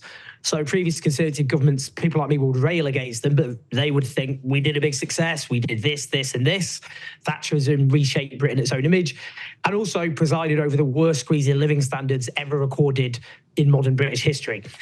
So they were, and then they had multiple scandals. They had Liz Truss, who turned Britain into a big laboratory at citizens as guinea pigs for this really weird hard right libertarian economic experiment, which went badly wrong, crashed the economy, led to her being kicked out of Downing Street after 48 days.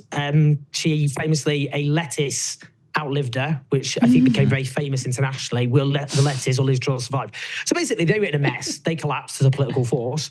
What was striking, though, is Labour were going to win a landslide by default, even though Keir Starmer's not popular. He's the most unpopular leader of the opposition to win an election in modern times.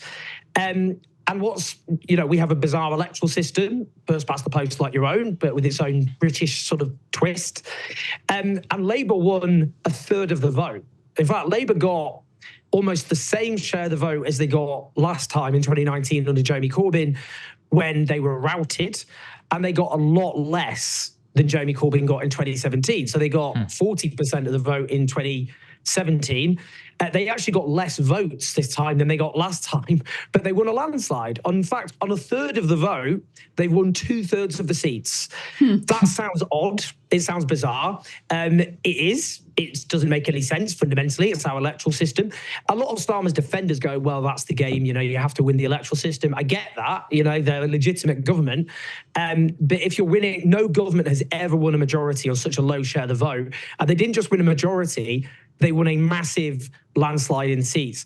People are calling this a Jenga, the game of Jenga, where you build it up and with a little product can come crashing down. It's like a landslide that's a big Jenga tower, because it's built on such a slim share of the vote. And on both the hard right and also from the left, they faced Labour big challenges, which if they're complacent, the whole thing will come crashing down. Yeah, so it seems like less of a major victory. It was less that Labour won and more that the Tories collapsed, and also voter turnout collapsed as well, as people were, and this is something we're very familiar with, not so happy with the choices that they had available to them. Let's go ahead and put E3 up on the screen. Guys, this was Owen's column that he wrote in The Guardian, in which you pointed out that this left revolt is significant and that it could be a real problem for Labour. I'd love you to speak to some of the issues that lefties such as yourself have been upset over. But you point out something that's really quite astonishing here. Half of Labour voters cited getting Tories out as the main reason for their vote. Only 5% cited that it's because they agree with Keir Starmer's policies, and only 1% cited Keir Starmer's leadership. So not exactly inspiring statistics there. No, this was a poll by YouGov. So they asked, what was the main reason you're voting Labour? 49% said to get the Tories out, 5%, as you said, the policies. I'd look to actually ask those 5%, what are your 3 favourite Labour policies? They would struggle. The vast majority of the public aren't even aware of what most of Labour's policies are. The issue there in terms of what Labour's prospectus is Britain is in a mess. It's in its worst mess since the war. Worst squeeze in living standards ever recorded. The public sphere is just falling apart. Our National Health Service, which a former Tory politician called the closest the English have to a religion, we take the NHS very seriously. Our National Health Service, publicly run healthcare. Whether you're right wing or left wing, people see this as the kind of crowning glory. It's in a mess. It's falling apart. You could go on. It's just this place is a disaster. Its infrastructure's full. People kind of think Britain needs to be switched off, and maybe if you turn it on, maybe it'll start working again. The country doesn't feel like it works. The trains don't work. Nothing works. And the problem is Labour don't have policies to address that. They refuse to increase taxes on the rich. They're to the right of Biden on economic policy. They don't. There were £20 billion a year cuts, which are looming, and they've got the same fiscal rules of the Conservatives. They support continued, expanding privatisation of the NHS. And on foreign policy, they, stood squarely behind Israel's genocidal rampage, including Keir Starmer saying that Israel had the right to cut off energy and water to civilians. So what that meant was, and this is why it's such an odd landslide, when Tony Blair won in 1997, he won about 44% of the vote. He got about 10 points higher than they did. And you didn't have a left revolt. In this election, the Greens took 4 seats. They had 1 before, and various independents won seats as well.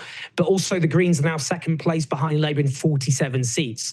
And that's never happened before. This is the best result of the non-Labour left in British history. So now, as well as on the hard right, there was challenges from the left, because this has happened before they're even in power. That's very rare. You don't get disillusionment from the left with Labour before they've even taken office normally. But that's already happened, and that's different from Tony Blair. That's really interesting. So yeah, as you said, as I understand, the Reform Party and the Greens also put up significant results against both of the centrist coalitions. So in the U.S., everyone's like, oh, what a big win for labor. But it's actually quite more of a complicated story than that. As you said on foreign policy, maybe you can expand that a little bit, both with regards to Israel, but also with regard to Ukraine. Like I said, your prime minister is here in Washington right now. As I understand it, does he share the same Ukraine policy as Rishi Sunak? Is there any change whatsoever in that? Maybe you can break both of those down for us. Yeah, I don't think there'd be any significant change. Yeah. And to be honest, that's the consensus here. I mean, if you look at France, the French left triumphed. They have the same policy on Ukraine. To be honest, I don't think there's much of a discussion or a debate about that within British foreign policy. The big schism is over Palestine. And, the position of the Labour leadership is that basically voters have nowhere to go. Muslim voters have nowhere to go. But there are 4 million, bear in mind our population is 67 million or so. There are 4 million British Muslims. They're a significant part of Labour's electoral coalition. They're treated with contempt. They're briefed about in very derogatory ways by Labour officials. When Labour Muslim councillors were resigning, these are local party elected politicians, when they were resigning, a Labour official briefed that Labour was shaking off the fleas. Previously, Muslim disillusionment was explained as anti-Semitism and homophobia, just smears against entire communities. What you saw is Muslim voters either go for independence, who have also, they defeated 2 senior Labour shadow ministers. You've got a landslide where Labour shadow ministers were getting defeated. It's very weird. And that's partly because of not just Muslim voters, but other voters. The Greens did partly well over Gaza. The fact is, people claim that foreign policy is irrelevant in elections. It was barely discussed in the election campaign. We had no discussion pretty much about Palestine or any foreign policy issue, or even about, there was more discussion about trans people than there was about poverty. It's insulting. This is the sort of democracy we have in this country. There are some parallels with what's going on over there. I get that. Feel your pain. Sounds familiar. If anything, it's probably our fault. We exported it to you. Yeah. A little bit, yeah. Owen, on that, we can put, what is this, E2 up on the screen. Do you expect any shift in the policy vis-a-vis Israel? I did see this Labour expected to drop challenge to the ICC over Netanyahu arrest warrant. So do you think there might be any improvement whatsoever? Were you heartened to see this move? What did you make of this? Yes, I welcome this. And, what Rishi Sunak's Conservative government did as a parting gift to Israel is they lodged an appeal to the International Criminal Court to stop the chief prosecutor's request for arrest warrants against Benjamin Netanyahu and his defense minister, Yoav Gallant. And they did that on the spurious claim basis that the ICC does not have jurisdiction over Israel-Palestine, when it absolutely does. That has already been dealt with. It was worrying, it was concerning that the pre-trial judges had even accepted that appeal to be considered, which is what they had. They then extended the deadline for submission for the case on the basis there'd been an election. That now appears that the Labour government is going to drop that. I'd say the bar's on the floor because obviously other European governments haven't submitted that in the first place, but obviously that's very welcome. What also may well happen, they said, for example, the government here had likely been given, they'd been given legal advice over Israel. A conservative senior politician who was in charge of the Defence Committee, which in Parliament, which kind of scrutinises government on the issue, she said that legal advice had been given that Israel had broken international law, which anyone who isn't completely deranged can see as an obvious truism. But that would mean that Britain has to stop selling arms and cease all intelligence cooperation with Israel. So the question now is, will they release that advice and will they cease arms sales? Britain doesn't sell that many arms to Israel compared to not just the US, but Germany, which sells a lot more. But nonetheless, that's important. But what Britain has done at the moment, the Labour opposition in the manifestos, they said they'll recognise Palestine at some point in the future. That's not what Spain has done and Norway have done. They recognise Palestine already. So the bar is on the floor, but there is an improvement there, definitely, just by the fact they're stop trying to hijack, they're stop trying to, destroy the requests for arrest warrants, for example. Interesting. Owen, thank you so much. It's so great to have your analysis. We're really grateful for your time. Thanks, man. All right, so we are sticking with the international theme here and turning now to France. where a left coalition really shocked the world with some surprisingly good results there. And Arnaud Bertrand is back with us, entrepreneur and analyst, to discuss the results. Great to see you, Arnaud. Good to see you again. Thank you for inviting me again. Yes, of course. So give people a little bit of a backstory of how this left victory came together. Sure. So first of all, I wouldn't characterize it as a victory because no one actually got a majority of the seats in parliament, which is what you need to have in order to form a government. But it's true that the left coalition, which is called the New Popular Front, got the most seats. So they're now the first political force in France. And so it's an alliance of various left parties, the Socialists, the Green, the France Insoumise, which is the biggest. It means that it can be translated as unbowed France. And so right now they have about 180 seats in the French parliament out of 577, which is more than Macron, which arrived second, and more than Le Pen. They arrived third. And so, Arnaud, last time we spoke, and I believe this was a general consensus, was that this was a major mistake by Macron to call this election. Can we put F2, please, up on the screen, because we actually have the results in front of us? So we see, as you said, that the coalition has 180 seats, Ensemble 159 seats, the right-wing party 143 seats. So do we still believe that this was a mistake by Macron? Did he call the bluff correctly, and was this a defeat for the right? How should we view this? I think the general consensus is, yes, that was a major mistake by Macron because he lost 80 seats in parliament, which is huge. And right now the left, he has vilified throughout the election. There is, a lot of bad blood between the left and Macron. They're now the first political force in France. And pretty much everyone in Macron's camp hates him now. So I don't think that this can be spinned as a victory for Macron or a successful gamble in any way. Mm-hmm. So as you point out, someone's going to have to form a government. How does it look like that's going to come together at this point? So it's the next battle. So there are two choices, basically. The left argues that because they came first, they should form a government. Macron is actually trying to divide the left because, again, it is made of several different parties, and try to basically get the party that are a bit more on the right in the left to ally with him, and the Republican right to form a coalition and to have this coalition form a government. And so that's basically what's happening in France right now, those two solutions competing. So far, the left doesn't seem to want to be divided, but let's see. I think we still have, there is some form of deadline by the first time the new parliament is going to sit for the first time. I believe that's going to happen in 10 days or so. So basically, we have the next few days to see how that's going to pan out. Arnaud, what do you think is going to happen in the interim next few years? So this just seems like chaos because I believe Macron, you can correct me if I'm wrong, he can't run again in 2027, is that right? And so, okay, he can't. All right, so, okay. So then what is going to happen in the interim ahead of then the presidential elections? What will that look like in terms of governance in France?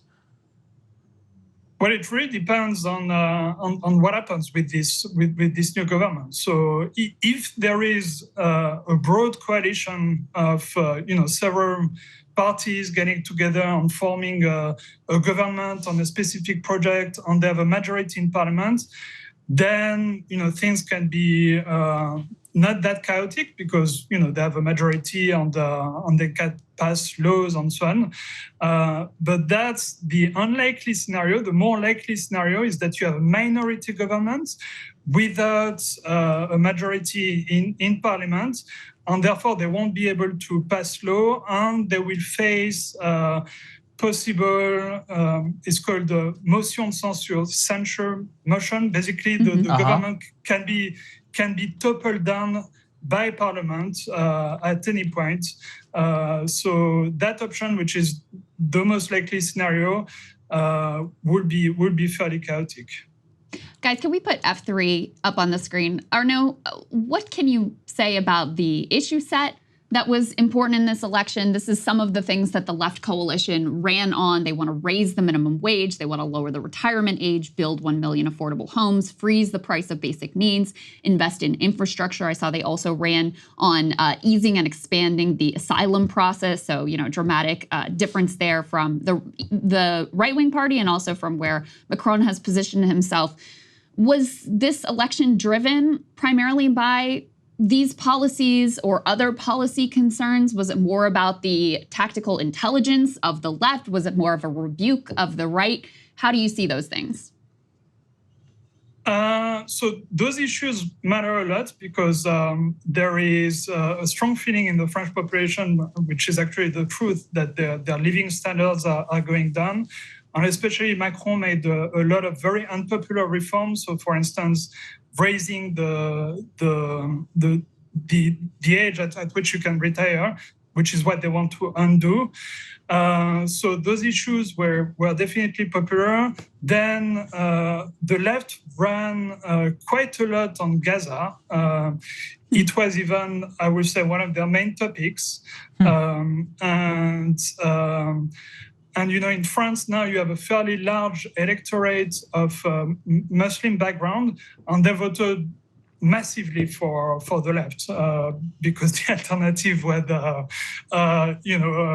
very Islamophobic Front National, Le Pen, or Macron, who was actually quite pro-Israel. So that mattered as well. And then in between both rounds, the first and the second round, there was a lot of, tactical play in order to basically ensure that the Front National, the Rassemblement National will not win too many seats. And that also played a big role because when you look at the number of votes, the percentage of votes, the Rassemblement National has way less seats than they will get if they had a proportional number of seats based on the percentage of votes. And Macron has way more votes, on the left a tiny bit more votes. So you can see that these tactical moves had an effect. Very interesting. Arnaud, thank you so much for your analysis. It's really invaluable and it's great to see you again. Thank you, Arnaud. Thank you so much. Thank you. It's our pleasure. Thank you guys so much for watching. We really appreciate it. Counterpoints will be on tomorrow, and we will see you all on Thursday.